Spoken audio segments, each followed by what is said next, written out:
Saw something the other day that I think is pretty disgusting as far as trying to circumvent and do an end run around the Constitution of the United States. I live in Virginia, where just recently the Virginia Senate decided they were going to pass some red flag laws, not even, say, Thursday. So just a couple days after, we had 20,000 peaceful protesters go down to Richmond and even clean up trash after themselves. Unfortunately, our society doesn't quite understand how this whole process is going to affect us in the long run. But I'm gonna rewind it kind of to the beginning, because I'm going to tell you it starts in the school systems, and I know something about this because I am personally connected to a school system in the Commonwealth of Virginia who doesn't quite understand exactly what a school is supposed to do. Basically, the school systems in Virginia, or Eastern California, as a lot of people have come to realize, are letting the inmates run the prison. The animals run the zoo. That is not a racist statement. For those of you people who think it is racism, well, if you continue to look for racism, you always find it. Just like if you're looking for a red car in traffic, you're going to find one. What I mean by that is the teachers have the authority taken away from them, and basically the administrations, the principals, the vice principals, the superintendents, the board of the school board members have stepped and fetched to every single parental everything who don't have an education degree. Not only that, but the school boards themselves have pretty much no background in education. They're pissed off parents, like, well, my baby this. So let me clarify a couple of things here. Parents, your children do not deserve participation trophies. Your child is not special unless they're special ed. And not everything is special ed these days. Okay, it's really that simple. If you believe that your child, your son is the king of the house, your daughter is the queen of the house, well, I don't know what to tell you. You're an idiot too, and maybe you need to go back to school. Your child does not run your household. You run your household. Plain and simple. If you don't run your household, then you have bigger fish to fry than bitching at teachers who are trying to fix your fuck-ups. It's just that simple. The kids are not the kings and queens of the house, and they are not the teachers and the administrators of school. Don't give them participation trophies for doing shit that they already should be doing. Okay? Your kids are becoming what's wrong with this country. While they like to say things like, okay, boomer, listen here, dumbass, you don't even know how to drive a stick or write in cursive, okay? So you can sit there and use the version of Cool Story Bro and okay, boomer and all that stuff, and I'm not a baby boomer. But I'm just going to let you know, you're an idiot when you say that shit. Because you kids can't even do simple math. You can't do anything without your cell phone. If you're stuck out in the wilderness, you're going to die. That doesn't make you special. You are not special. And society doesn't give a shit about whether or not you took this test or did that science project. Which kind of brings me to my next point, is whenever the school boards have these types of meetings with the parents and the teachers collectively, and they call for the teachers, they call it professional development. You only have two types of people that show up there. You got the poor kids and then the rich shitheads who can't be bothered with their kids. And when their kids are failing in the school, the parents then step up, well, why is my child failing? There is a certain thing that kids still get a grade even if they turn something in 2 months past the due date. Real life doesn't give a shit. If you miss a due date, buddy, your job, you're fired. College, you fail. We aren't teaching these kids how to fail, and that's part of the problem. But it's not the teacher's problem, it's the administrator's problem. Then you get these teachers that show up there. You get the ones who show up just to get the credit for the professional development. You get the teachers that show up that really care, and then you get the teachers that show up to toot their own horn. The teachers that show up to toot their own horn are the worst kind of scum. They're indoctrinating these kids. That's what they're doing. It's not education anymore. It's indoctrination into the political ideals of whoever happens to be in charge of that school system, whoever happens to be in charge of that township, city, or county, whoever happens to be in charge of that particular state or commonwealth. And here in Virginia, it seems to be the far left nut jobs. But we'll get back to that in a second. They indoctrinate these kids, and they make these kids feel special, and they tell these kids, well, you can pick what bathroom to go to, and you can do this. First of all, children don't even know what they want to be when they grow up. They can't choose, right from wrong, at least according to certain court systems. So how the hell do we expect them to, quote-unquote, choose a gender? Listen, if you're born with a penis, you're a boy. If you're born with a vagina, you're a girl. It's that simple. Use the proper fucking restroom. You don't have any rights as a child. You cannot vote at all.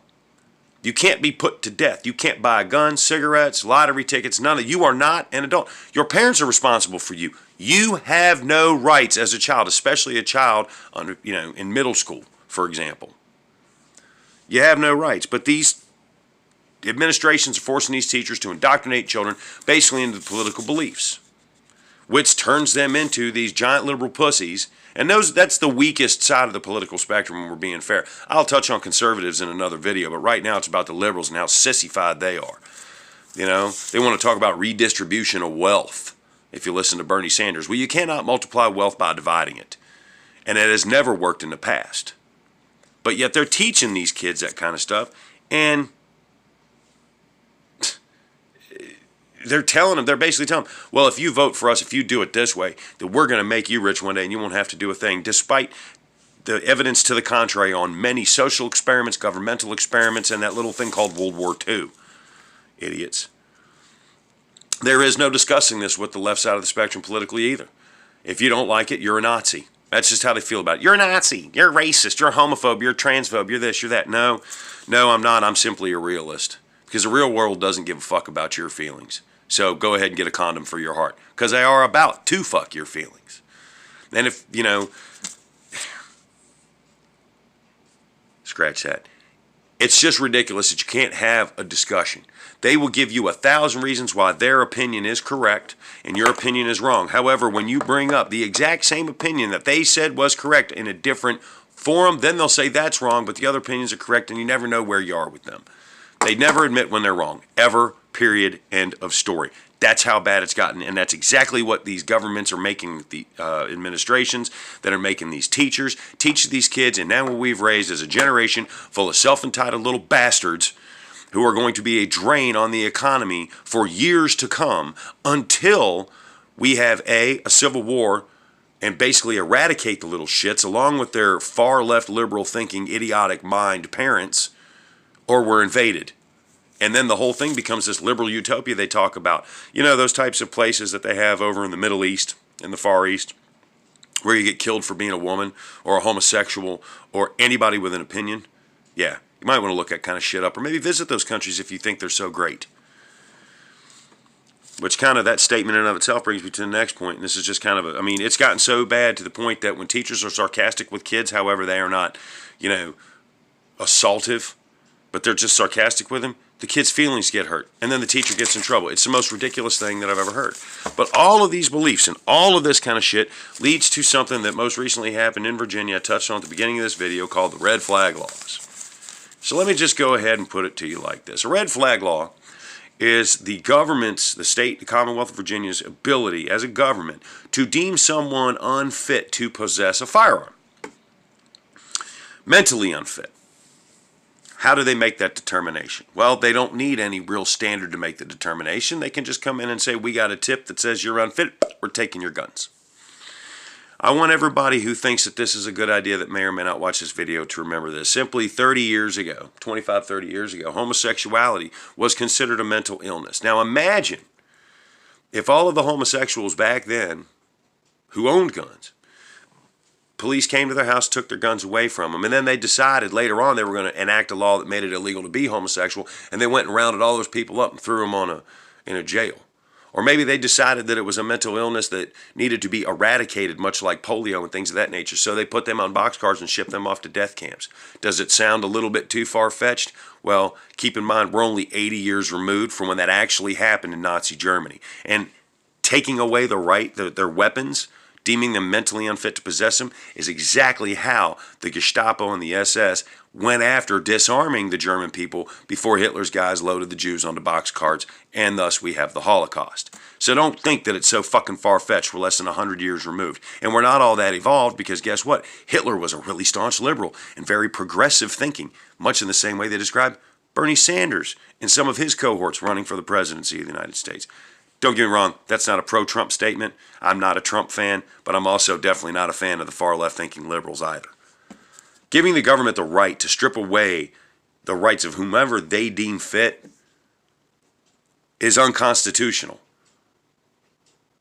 They don't need a reason. They can just do it. And I'm going to tell you, if the Supreme Court fails the citizens in overturning this law, then the only recourse is an armed resistance and or conflict. Because I'm going to tell you right here, there's a little line in this bad boy, if you can see it. It's called the Constitution of the United States. And it's in one of the amendments here that talks about, hold on, let's go. Amendment 1, well, let's see, there's Amendment 1. And then there's Amendment 2, a well-regulated militia being necessary to the security of a free state. The right of the people to keep and bear arms shall not be infringed.